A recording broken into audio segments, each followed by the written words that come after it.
Permítanme iniciar la prédica del día de hoy tratando de ubicarnos en el primer siglo en la iglesia de Corinto. Ustedes saben, y a medida que hemos ido predicando este segundo capítulo, algo había ocurrido. Pablo había visitado la iglesia en una visita corta, era su segunda visita, y de repente nos encontramos que la relación, en lugar de poder restaurarse, porque era el propósito por el cual Pablo había ido, estaban pasando diversas situaciones de conflicto. En lugar de solucionarse las cosas, ocurre todo lo contrario. Las relaciones se vuelven más tensas a tal punto que hasta un hermano lo señala y juzga el ministerio de Pablo, el llamado del Señor, su apostolado, y Pablo tiene que retirarse, tiene que irse, y se va con un dolor en su corazón. Esta visita se conoce como la visita dolorosa, porque en lugar de cumplir ese propósito que Pablo tenía de que las relaciones sean restauradas, ocurrió todo lo contrario. Y en medio de esa circunstancia y esa situación, de repente llega alguien, un mensajero que estaba lleno de polvo, llega y le dice: acá traigo una carta de parte de Pablo. Entonces el ministro, el pastor de la iglesia, reúne a toda la congregación para leer esta carta de Pablo. Pero obvio, el ambiente se sentía tenso porque sabían cómo estaban las cosas con Pablo. Todos estaban en silencio, esperando, y el ministro toma el pergamino, quita el sello, abre y comienza a leer esta carta, que es la que nosotros conocemos como Segunda de Corintios. Y comienza a leer lo que nosotros conocemos como el capítulo 1 y comienza a avanzar. Y de repente el ministro, aquella persona que estaba leyendo, se percata que hay algo raro en el pergamino. Al término de este capítulo 1 e iniciando el capítulo 2, se percata que la tinta está como corrida, que está borroso lo que ha escrito Pablo, y que hay manchas. Estas manchas no eran de agua ni de lluvia, eran lágrimas que Pablo había derramado mientras que escribía esta carta. Y es que, mis amados, Pablo no escribió esta carta con el propósito de querer ganar una discusión. No quiso imponer su título apostólico o su autoridad como apóstol delante de ellos. Mucho menos quiso machacar a todos aquellos que lo habían ofendido. No. Cada palabra que Pablo escribió lo hizo con un corazón quebrantado, con los ojos humedecidos de lágrimas, a causa de esta situación de conflicto que estaba viviendo con la iglesia de Corinto. Mis amados, ¿cuántos de nosotros hemos cometido el error de tratar una situación de conflicto, fuese cara a cara, fuese por medio de un mensaje, fuese por un audio o una llamada? Hemos cometido el error de tratar una situación de conflicto donde nuestras palabras han sido guiadas por la ira. Qué fácil, mis amados, es atacar a quien nos hiere. Qué fácil es usar la verdad como un palo para aplastar a aquel que nos falló o nos ofendió. Pero qué difícil es corregir o exhortar bíblicamente. Hoy, en el pasaje que leyó el pastor Luigi, aprenderemos y vamos a buscar responder a una pregunta vital para la salud de nuestras familias y de nuestra iglesia: ¿cómo exhortar bíblicamente? Y lo vamos a ver bajo 3 principios. Así que con eso en mente, mis amados, vamos a orar y vamos a entregarle este tiempo a nuestro Señor. Dios Padre amado, gracias, porque aún tenemos la libertad de poder congregarnos, de poder venir a una iglesia, abrir tu palabra, Señor. Gracias, Señor, por tu infinito amor, por tu misericordia y tus bondades para con nosotros. Y, Señor, de hecho que necesitamos ser instruidos, guiados y enseñados por ti. Háblanos, Señor, respecto a este asunto, enséñanos y ayúdanos a corregir, Señor, las áreas en nuestra vida que tienen que alinearse con tu palabra. En Cristo Jesús oramos así. Amén. Entonces, primer principio de cómo exhortar bíblicamente. En primer lugar, exhortar bíblicamente requiere dominio propio. Mira lo que dice el verso 1 y el verso 2. Esto pues determiné para conmigo, no ir otra vez a vosotros con tristeza, porque si yo os contristo, ¿quién será luego el que me alegre, sino aquel a quien yo contristé? Y hemos hablado del trasfondo de esta carta. Había esta situación de conflicto y Pablo salió con el corazón roto a causa de que la situación no se había solucionado cuando hizo esta visita dolorosa. Pero Pablo no pensó y no se puso a razonar como muchos de nosotros. Me han hecho esto, ha pasado esto, me han humillado públicamente. Yo no me merezco esto. No pensó y agarró y dijo, me regreso y me las pagan. No, él no actuó de esa manera. El texto dice, esto pues determiné para conmigo. ¿Sabes? Esta palabra determinar, que en el griego es ekrina, significa tomar una decisión pensada, un juicio deliberado. En otras palabras, tomarse tiempo para pensar. Pablo ejerció el dominio propio, no actuó en caliente.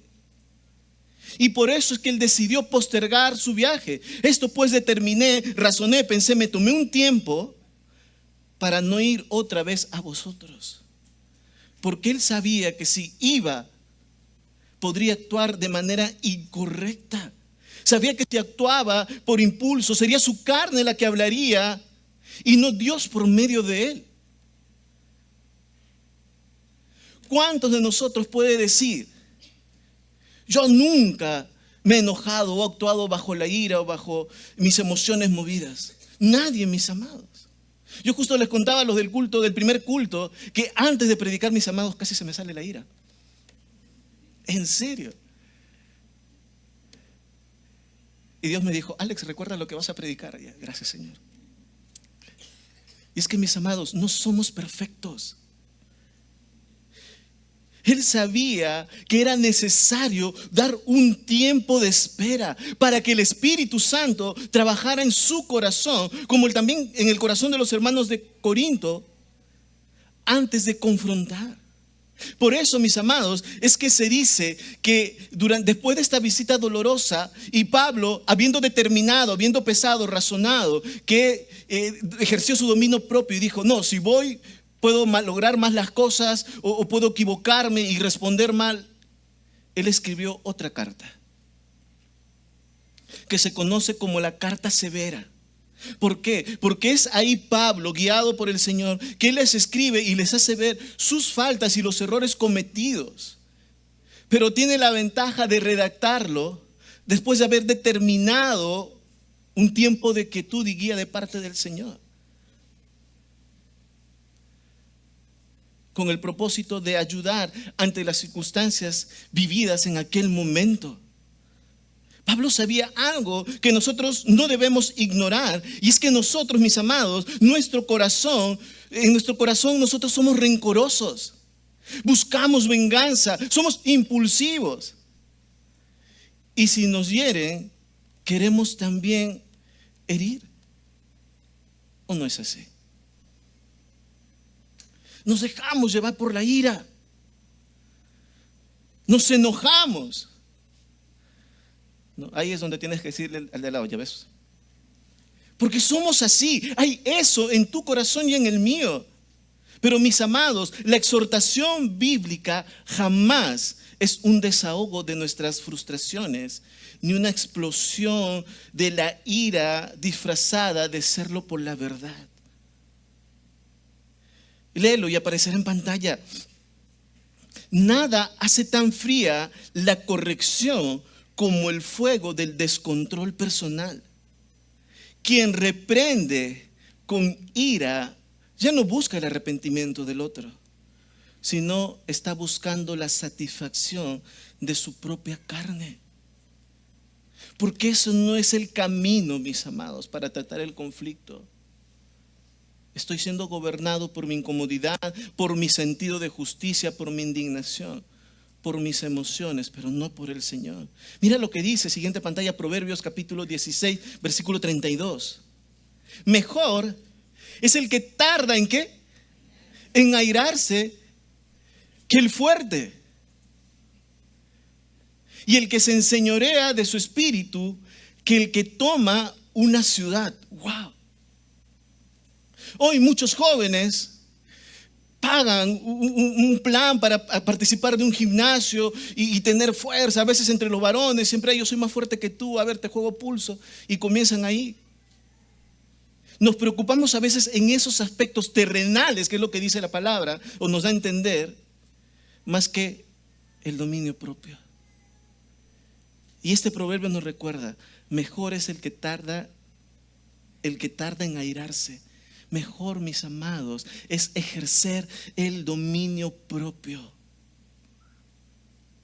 E incluso, por eso dice el que se enseñorea de su espíritu, aquel que sabe gobernar sus emociones, su ser interior, que aquel que toma una ciudad. Y Santiago incluso es mucho más claro. Santiago 1, 19 al 20 dice así, y creo que todos lo sabemos: todo hombre sea pronto para, tardo para y tardo para airarse, porque la ira del hombre no obra la justicia de Dios. Dedícaselo al que está a tu lado. Amén, dicen, hermana. Cuando yo leí este texto y lo entendí, lo vi para mí y entendí algo, que el creyente tiene una facultad espiritual, tiene algo así como la capacidad espiritual, como que de detener el tiempo, de tomarse una pausa en medio de una situación de conflicto, de una discusión, y poder decir al Señor en su espíritu: Señor, ayúdame. Todo hombre sea pronto para oír, tardo para hablar y tardo para airarse. Y mis amados, valdría la pena considerar esto, porque si exhortamos gobernados por nuestras emociones, terminaremos hiriendo a los demás. Y creo que esta ilustración va a ayudar mucho. Creo que nosotros entendemos cuál es la labor de una persona, de un leñador y un cirujano, ¿verdad? Un leñador usa un hacha. Su objetivo es golpear con fuerza, derribar el árbol y luego destrozarlo. Pero un cirujano no utiliza un hacha. Usa una herramienta tan pequeña como un bisturí. Y antes de hacer el corte, el cirujano hace diversos exámenes, se le hace exámenes a las personas, también tienen que esterilizar la zona, se lava las manos, se pone la indumentaria propia para una operación. Pero no solamente hace eso. Como él sabe que tiene que hacer un corte quirúrgico, él busca estar lo más quieto posible, calmar su pulso y prepararse. El corte que va a hacer el cirujano produce dolor, sí, pero es un dolor calculado, limpio y controlado, con el único fin de ayudar al paciente, de extraer y quitar o restaurar lo que es necesario para que esa persona se sane. Mis amados, mucha gente en la iglesia pretende hacer la labor de cirujanos espirituales usando un hacha emocional. Van por la vida hiriendo en nombre de la verdad, cuando en realidad solamente están reaccionando en su carne. No puedes pretender ser un cirujano del Espíritu Santo si sigues usando el hacha de la carne para corregir a los demás. Por eso Pablo dijo que era necesario tomarse un tiempo, este dominio propio. Tomé una acción pensada, no a la ligera, no impulsiva, no gobernada por mis emociones, sino que me detuve un momento para meditar.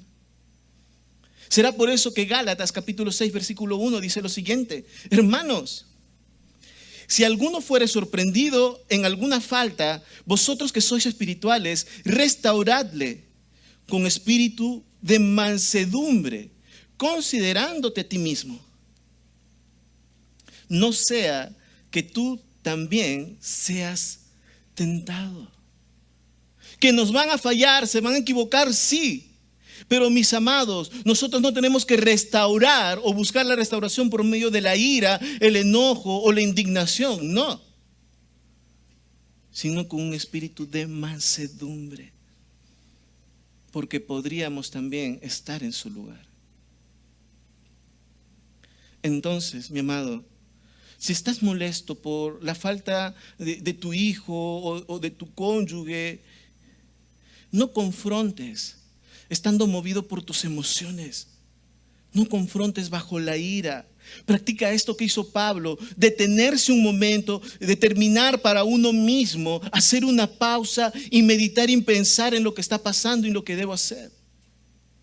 Si es posible, ve a tu cuarto, ora, entrega tu frustración, entrega tu indignación, entrega tu dolor al Señor. Deja que su Espíritu Santo calme tu ser. Y luego habla la verdad en amor. Y como dije, si tal vez no hay ese tiempo, mi amado, tenemos esa capacidad espiritual de orar en ese momento, en nuestra mente, en nuestro espíritu, y decirle: Señor, ayúdame, porque no quiero ofender, no quiero herir, no quiero dañar a esta persona. Pregúntate, antes de amonestar a un hermano o a un servidor: ¿estoy a punto de hablarle para desahogar mi molestia y demostrar que yo tengo la razón? ¿O estoy buscando el bien de esta persona? Mis amados, hoy destruimos nuestras relaciones en segundos, enviando audios, enviando mensajes de voz, mensajes de textos llenos de veneno, porque nos sentimos atacados. Mis amados, si Pablo hubiera tenido WhatsApp en el primer siglo, no habría, ¿no? Pablo no habría enviado un mensaje impulsivo. Él esperó, oró y procesó las circunstancias, el dolor, en la presencia del Señor, incluso antes de tomar su pluma. Y eso es lo que nosotros debemos hacer: ejercer dominio propio. Primer principio. ¿Cómo exhortar bíblicamente? Segundo principio.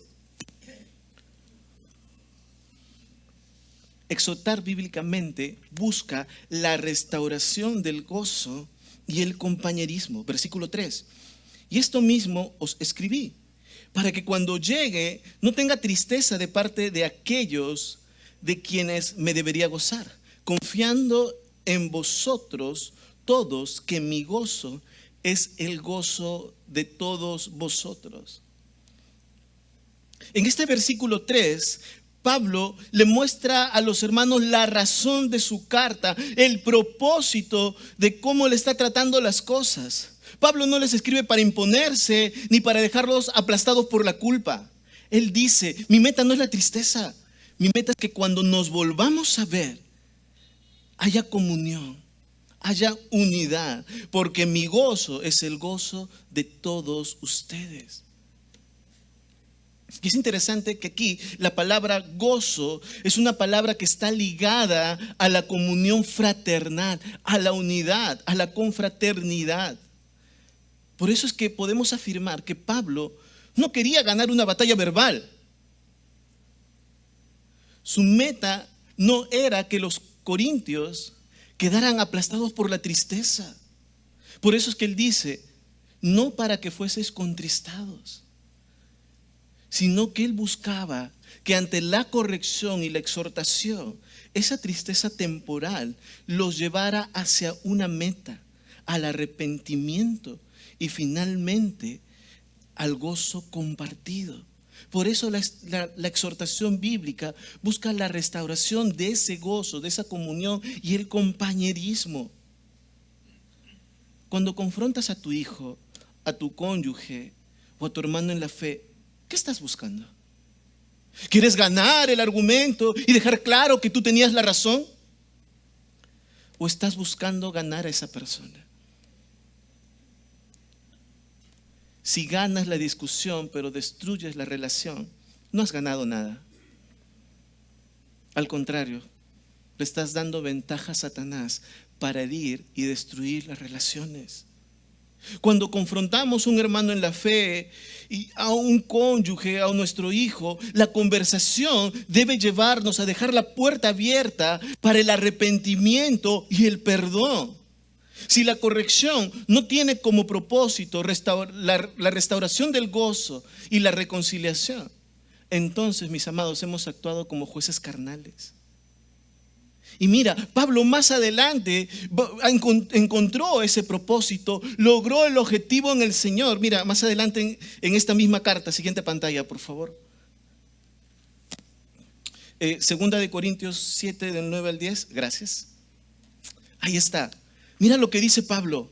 Ahora me gozo, no porque hayáis sido contristados, sino porque fuisteis contristados para arrepentimiento. Porque la tristeza que según Dios produce arrepentimiento para salvación. Mi amado, nosotros al confrontar una situación, al hacerlo con dominio propio y buscando la restauración, podemos producir tristeza en la persona porque se va a dar cuenta de su error, de su falta, que se ha equivocado, que se está haciendo daño, que está rompiendo las relaciones en la familia o en el cuerpo de Cristo.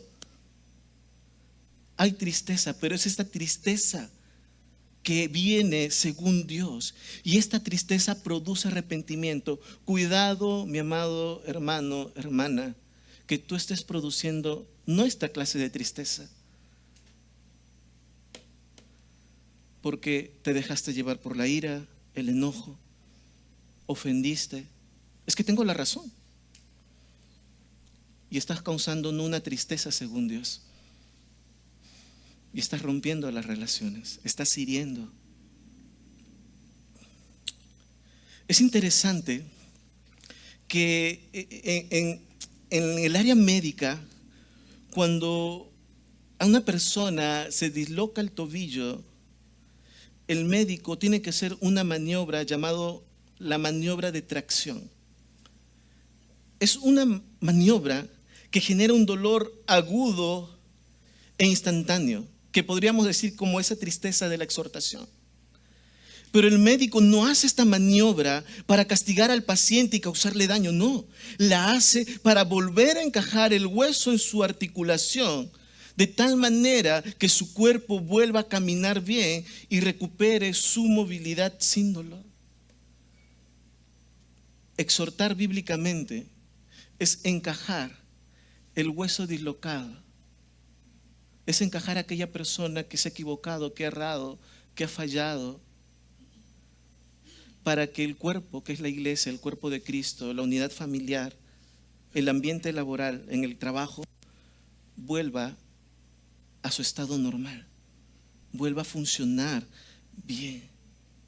Así que, mi amado, cuando tengas que hablar con tu hijo, con tu cónyuge o con un servidor que ha cometido un error grave, hazlo con la misma claridad de Pablo. ¿Hay que tratar y confrontar la falta? Sí. ¿No podemos pasar por alto el pecado? Por supuesto que no. Pero diles, antes e incluso después, te digo esto con dolor, no porque quiero herirte o hacerte daño o hacerte sentir mal, no, sino porque anhelo que la relación y la situación se restaure para estar bien y tu vida y la mía pueda reflejar otra vez esa comunión. Y si la persona a la que exhortaste se arrepiente y reconoce su error, amén, has ganado a esa persona, pero no la dejes en una lista negra espiritual, ni guardes distancia por orgullo. Recuerda, el perdón bíblico no condiciona, busca restaurar el gozo mutuo. Y por último, en relación a este segundo punto, recuerda, al final del día, recuerda que al fin y al cabo nosotros también hemos estado en ese lugar, así como los hermanos de la iglesia de Corinto. Hemos sido rebeldes, hemos estado en nuestros delitos y pecados muertos, hemos estado descarriados. Y hasta donde yo sé, Cristo no vino a nosotros con un palo para condenarnos, no. Él vino y murió en una cruz para redimirnos y salvarnos. La forma en que confrontamos y restauramos a otros muestra si verdaderamente hemos comprendido ese evangelio que también a nosotros nos salvó. Y en tercer lugar, y el tercer principio, exhortar bíblicamente es un acto de amor. Dice Pablo en el versículo 4, porque por la mucha tribulación y angustia del corazón os escribí con muchas lágrimas, no para que fueseis contristados, sino para que supieseis cuán grande es el amor que os tengo. Wow. Mira, percátate y vamos a ver tres expresiones de Pablo que nos muestra esa carga y esa preocupación y ese amor que tenía por ellos. En primer lugar dice, por la mucha tribulación. Esta palabra se refiere no a un descontento superficial. Era un término técnico que se utilizaba en el primer siglo para describir esa presión que ejercía una prensa de aceite o de olivo. Lo que Pablo está tratando de decir es que él sentía el peso, el dolor de la situación, tensa, rota, y que por dentro a él le estaba doliendo. Pero no solamente dice eso, sino también dice y angustia del corazón, que es un término muy similar. La palabra angustia proviene de un verbo que significa apretar, estrangular. Había un nudo en su corazón. En Pablo, tristeza extrema. Y por eso la última frase que dice, os escribí con muchas lágrimas. No era solamente un momento pasajero de tristeza de unos segundos, no. Era un dolor que a diario ejercía en él una tristeza tan grande que lloraba por cómo estaban las cosas con sus hermanos en la iglesia de Corinto. Por eso les dije al inicio, Pablo no escribe esta carta desde la altivez de un juez que dicta una sentencia. Él no estaba disfrutando el reprender a sus amigos o a sus hermanos, no. Al contrario, le causaba tribulación y angustia del corazón. ¿Por qué Pablo se sentía así? Porque él entendía que la indiferencia, porque él podría haber sido indiferente, bueno, igual me da, ellos son así, los dejaré ahí. No. Pablo sabía que la indiferencia es la forma más sutil de odio. Mira lo que dice Proverbios 27:6.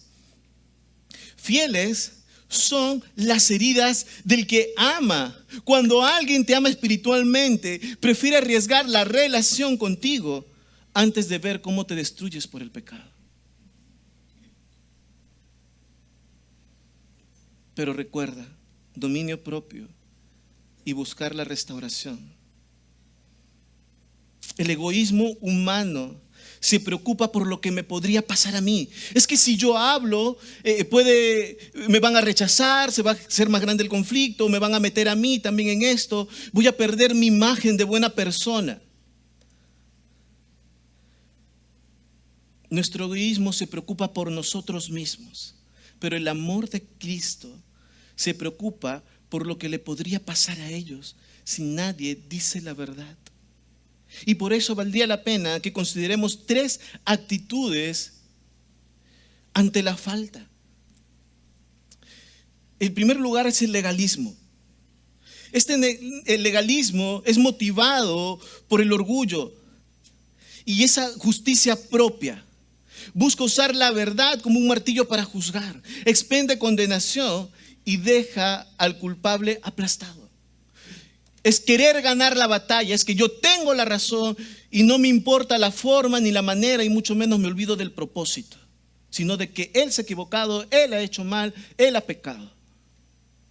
Resultado, destruye a la persona, alimenta nuestro ego religioso porque hicimos lo correcto, pero destruimos las relaciones, hacemos mal. La segunda actitud que también es equivocada, la indiferencia. Como hace un momento decíamos, esta nace de la cobardía y también del egoísmo. Está disfrazada de la falta de carácter como misericordia y esta persona dice, es que no es mi problema. Cada uno tiene derecho a hacer con su vida, que no quiero meterme. Porque si no, luego me van a decir chismoso, si yo le cuento al pastor o si yo le corrijo algo. Es su vida, tiene su derecho. A las finales de los tropiezos se aprenden. Ahora, ¿cuál es el resultado? Están abandonando a la persona, al hermano, en el borde del precipicio, simplemente para protegerme a mí mismo. Pienso en mí y no pienso en los demás. Y como lo hemos dicho en algún momento, incluso cuando hemos hablado de la disciplina en la iglesia, tu fidelidad a Dios tiene que ser mayor a los hermanos. Pero a veces tendemos a ser más fieles a los hermanos porque Él está pecando, Él está fallando, yo lo sé, pero yo no digo nada.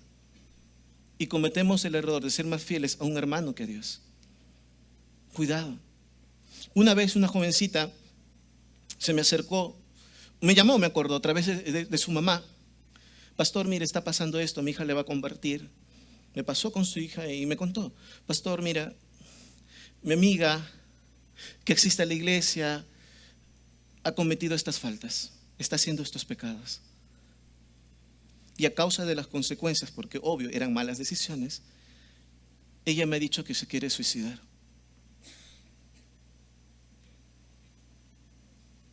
Y pastor, no sé qué hacer.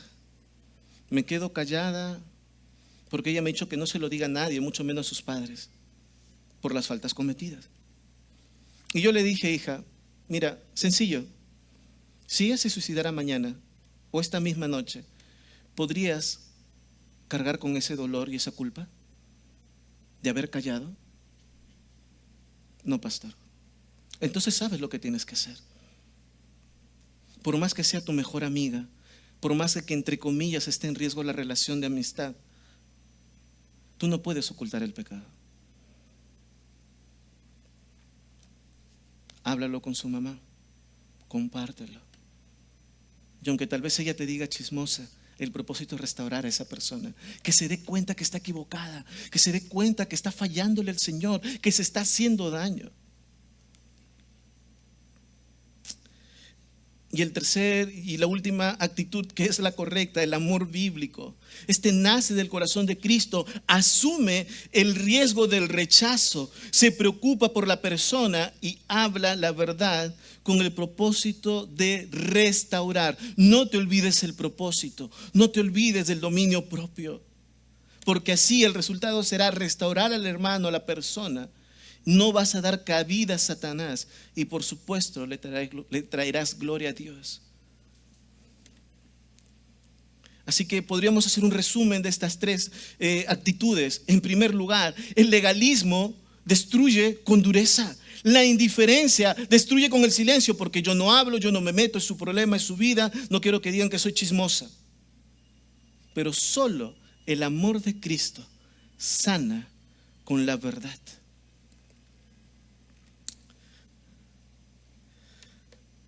¿Recuerdan, mis amados? Hubo un momento donde Jesús tuvo que ser claro. Estaba con sus discípulos, estaba comentándoles que era necesario que Él tenga que morir en una cruz. Y de repente Pedro le dice, Señor, que esto nunca te acontezca. Y Jesús no se quedó callado y dijo, bueno, Pedro, tienes razón. No. Jesús le reprendió en amor, le dijo, apártate de mí, Satanás, porque estás poniendo tu mirada en las cosas de la tierra y no en las del cielo. Y podemos ver esto también en Pablo. ¿De dónde él sacó las fuerzas, la gracia para amar de esta manera a esta iglesia que lo estaba tratando mal, que lo habían criticado, deshonrado y hasta cuestionado? No es que Pablo estaba inventando una nueva conducta, no. Él estaba reflejando ese amor de Cristo que él mismo recibió. ¿Se acuerdan que él mismo dijo, yo soy el más vil de los pecadores, pero aún así el Señor, su gracia llegó a mi vida?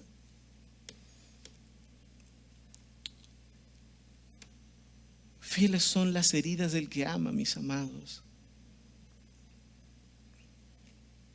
Y como para ir terminando, imagínate a un padre, están en la noche en su casa y de repente se percata que en la habitación de su hijo está saliendo humo, está comenzando un incendio. ¿Qué hace ese padre? Se queda afuera en el pasillo guardando silencio para no despertar a los vecinos y a nadie, mientras su hijo dormido no se percata del riesgo. No es que el padre agarra y dice, ay, mi hijito es pálido, ¿qué importa que se broncee un poquito y luego lo saco? Tampoco, mis amados. ¿Qué va a hacer ese padre? El padre va a derribar la puerta, va a sacar al hijo del fuego, y tal vez el hijo no se ha dado cuenta porque está dormido y era necesario sacudirlo, cargarlo y llevarlo. El hijo puede despertar confundido o asustado por esa sacudida, pero segundos después comprenderá que los brazos de su padre lo salvaron de la muerte. Mi amado, mi amada, la exhortación bíblica es ese abrazo firme que te saca del incendio del pecado antes de que sea demasiado tarde. Entonces, en términos generales, recuerda esto o considera esto. Si hoy Dios te está poniendo en tu corazón, a causa de que tú sabes que hay alguien que está haciendo algo incorrecto dentro del cuerpo de Cristo, no te quedes callado. Compártelo con la persona, trátalo con él o con ella, pero también háblalo con el pastor de su sector. No podemos permitir esto en la iglesia. Pero para ti, papá, mamá, no corrijas a tus hijos desde el cansancio o la frustración del trabajo. No grites con ira. Tienes que disciplinar, por supuesto, pero ora. Entrégale al Señor, pídele su ayuda. Pídele su gracia para poder hablar con autoridad y con amor, para corregir y restaurar la relación con tus hijos. Que tus hijos no recuerden a un tirano irritable, sino a un padre que los ama demasiado como para dejarlos perderse. Y para los esposos, no usen los errores de su cónyuge como una munición para ganar discusiones luego, ni guarden una lista de agravios. Si hay algo que confrontar, háganlo en la intimidad, pero con la intención de restaurar la relación, de restaurar la paz y sanar el hogar de la mano del Señor. Y como dije hace un momento, si sabes que un hermano se está enfriando o está cayendo, no te vuelvas un espectador. Tampoco vayas a murmurarlo con otros que no van a ayudar o que van a hacer de eso un chisme. Asume tu responsabilidad del amor bíblico. Llámalo, reúnete con él y ayúdalo a que se dé cuenta. Amén. Oremos. Señor Dios, Padre, gracias por tu palabra. Gracias, Señor, por mostrarnos estos 3 principios de la exhortación bíblica. Ejercer el dominio propio, buscar la restauración de las relaciones y el gozo en el Señor, en ti, Dios. Y hacerlo todo esto bajo aquel amor que nos une en Cristo Jesús. Aquella salvación que llegó a nuestra vida y nos da esa capacidad para perdonar, para amar, para tener esa capacidad en el Espíritu Santo de ejercer dominio propio y buscar restaurar las relaciones. Gracias, Señor, porque tenemos esas capacidades y esas facultades gracias a que tú viniste a nuestras vidas. Ayúdanos, Señor. En Cristo Jesús oramos así. Amén. Amén.